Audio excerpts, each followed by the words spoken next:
Food safety is certainly a major health issue all throughout the year, especially in the late summer and fall. It is a concern. Hi, I'm Dr. Brian McDonough, and welcome to Primary Care Today on ReachMD.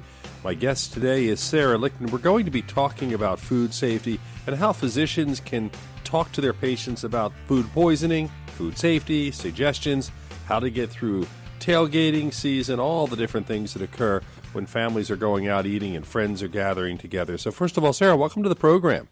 Thank you for having me.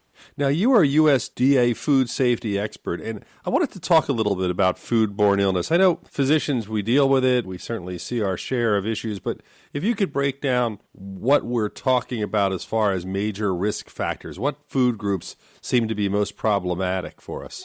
Well, here at FSIS, we focus on meat, poultry, and processed egg products. Now, of course, there are a lot of other things that could possibly give a patient foodborne illness, but definitely meat and poultry are big ones. You have some folks not necessarily cooking those things to the proper internal temperature, and that won't kill the bacteria, and so that's a major risk factor. And I think a lot of people see things on the news and we hear the outbreaks and things. What are the most common outbreaks that we're going to see around the country? But I know there's a lot of concerns right now about beef and safety related to beef. We get these E. coli issues. Talk about that a little bit. Yeah, well, you just named it. E. coli is one of the big ones. Salmonella is another one. Basically, any of those common household names that you hear, those would be the most common. When we talk about going out, having salads and different types of foods, potato salad and those things, obviously we know barbecue season, you have to be careful, you have to refrigerate, but it seems year after year, people still have problems, and often it's the unexpected food groups, the unexpected things. What are some of the foods, if you're going to have a picnic or a tailgate, that could get you into trouble if it's not refrigerated or maybe it stays out in the elements a little too long? Basically, anything that's in your refrigerator back home should be kept cold when you're out tailgating or having a picnic or anything like that. So I think some people tend to think that they can just grab like an open condiment from their refrigerator and that should be fine all day. But really, if it's been opened, it needs to stay refrigerated, especially things like egg salad, like you mentioned, meat, cheeses, things like that should all be kept at a cool temperature, under 40 degrees. And especially in this heat, things can rise in temperature pretty quickly, so you want to make sure those things stay cold. Sarah Lichtman is a public affairs specialist with the USDA's Food Safety and Inspection Service. She's talking with us a little bit about food safety, food issues. Food poisoning is a serious public health problem. In America, the CDC estimates it results in approximately 128,000 hospitalizations, 3,000 deaths each year. And as we were just referring to, within just 2 hours at room temperature, microorganisms that are growing on food can multiply to dangerous levels and lead to foodborne illness. And I think when kids are going back to college and they're in those first few months of college where they're dealing with that, they often don't store their food properly on a college campus, or even grade school, high school kids bringing their food to school. I think a lot of times we don't realize how quick things can change in a short period of time with food. Yeah, absolutely. I think for college kids, one of the big things I remember is folks would have a pizza and then leave it out all night and then eat the cold pizza in the morning. Well, we definitely don't want folks doing that. If you have something like pizza in your college dorm, you want to get that in the refrigerator, like you said, within 2 hours. If it's more than 90 degrees outside, like if you're outside tailgating, you want to get it in the refrigerator within 1 hour. And so that's a big thing for college kids. And as far as, younger kids going back to school, the main thing we want to remind parents is to keep those hot foods hot and cold foods cold. And that means packing your kids' lunch in an insulated lunchbox with at least 2 cold sources.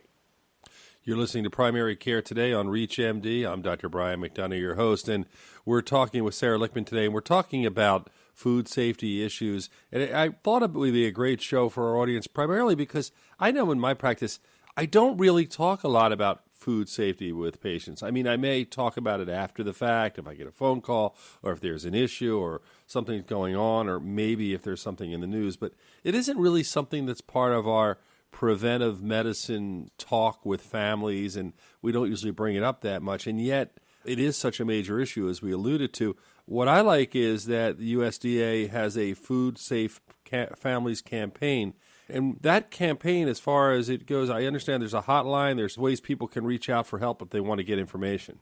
Yeah, absolutely. Our Food Safe Family campaign focuses on the 4 food safety behaviors that we want people to remember to practice when they're preparing food at home. Those 4 behaviors are clean, separate, cook, and chill. So clean reminds us to keep our hands and kitchen surfaces and utensils clean. Always use a new platter rather than using a platter that held raw meat. Separate those raw meats and poultry from any ready-to-eat foods. Cook your meat and poultry and fish and other egg products to the correct internal temperature, and then make sure you get those things in the refrigerator as soon as possible. And then if anybody has any questions, we do have experts available to talk. The number for that is 1-888-MP-HOTLINE. That's our USDA meat and poultry hotline.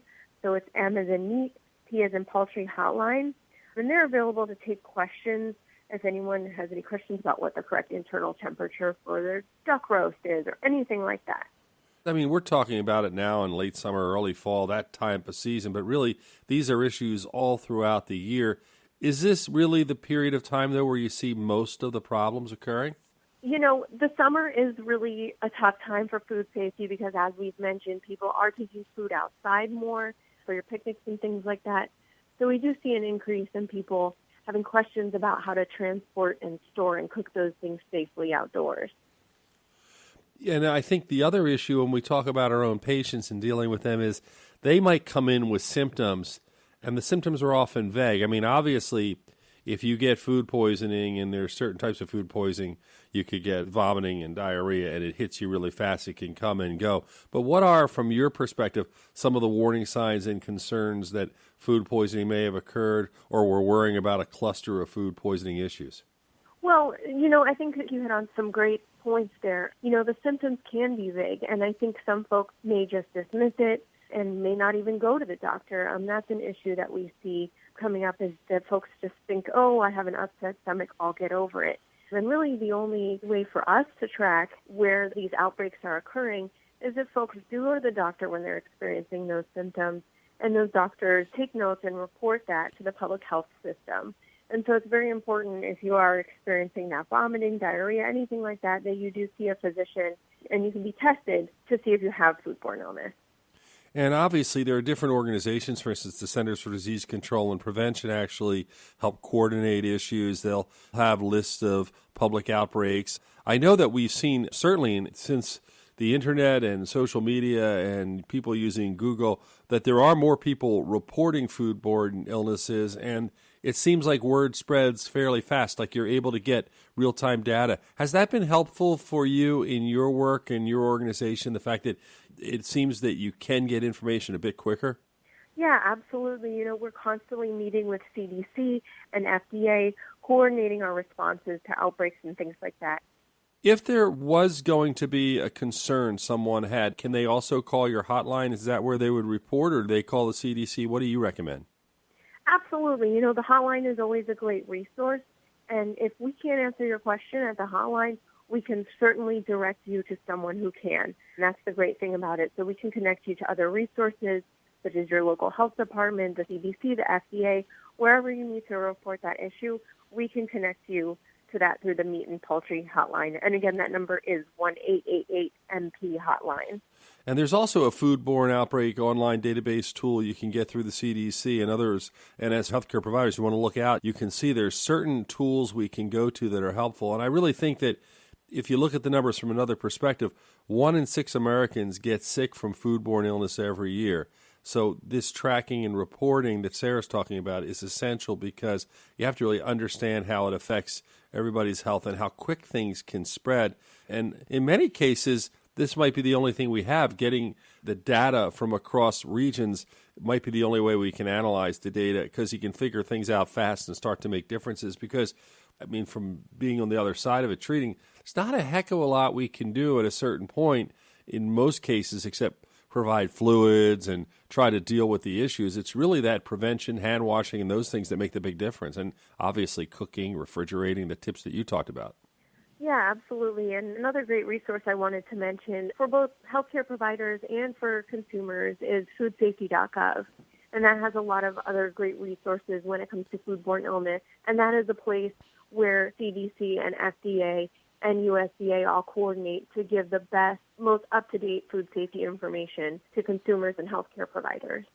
So foodsafety.gov, and that's an opportunity to look. I'm looking at the website right now, and certainly it's got lots of tips. It's got advice, and obviously right now you have the food safety checklist for college students, which is right out front to give them a safe semester and ideas. Because that's the other thing I think that maybe a lot of our parents and patients, people we talk to, don't think about. We think about all sorts of safety issues. You know, we think about seatbelts, we think about alcohol abuse, and things. But a lot of people really don't spend the time thinking about food safety. And parents who may have been taking care of kids for a lot of years, they go off to college. It's really the first time students, to a large extent, might be on their own making those choices or bringing food home from the cafeteria and, you know, not necessarily thinking that back at home mom and dad had it refrigerated and they're, like you say, just keeping something in the dorm. Yeah, absolutely. For a lot of students, this is the first time that they're really off on their own and maybe preparing food for themselves. So it is really important to follow those 4 food safety behaviors. The other reason why I'm glad you mentioned it is for healthcare providers of all sorts. It talks about outbreaks. For instance, today there's a papaya outbreak, and they're talking about imported papayas contaminated with salmonella. Now, that probably isn't a certain great food group all across the country that everybody's eating papayas, but if you have a group of people that like papayas and they start coming in and you ask them questions, it's good to know that kind of information as you're evolving and growing. And obviously, we think of things like salmonella, which has so many sources. We only have about a minute or so left in the program. Sarah, I want to ask you, are there other things that you wanted to bring up that you thought would be important? No, just to remind parents, again, packing lunches to keep hot foods hot and cold foods cold. I think some folks think that you can use a paper bag for packed lunches, but we want to remind parents to go ahead and use those insulated bags with at least 2 cold sources. The other thing I was going to mention is you want to also, if you're talking to your patients about safe temperatures for cooking, they actually now have really lists. You can break it down, and if you're having burgers and hot dogs and those types of things, making sure that you know you're cooking safely and you're cooking thoroughly, and also what types of surfaces you're using. I know as we get into football season and people are going to college and pro and high school football games, they do like to tailgate, but that's where also issues can occur because, again, people aren't really thinking necessarily about that type of food safety. And these are just issues to try to prevent problems and to talk to people about it. So I want to thank you, Sarah, for taking the time to join us on Primary Care today on ReachMD. It was a pleasure having you with us. I appreciate all your time that you spent with us. Thank you. Appreciate being on the show. I'm Dr. Brian McDonough. If you want to hear this again or if you missed part of the program, you can obviously download the podcast. I'm Dr. Brian McDonough for Primary Care today on ReachMD. Take care.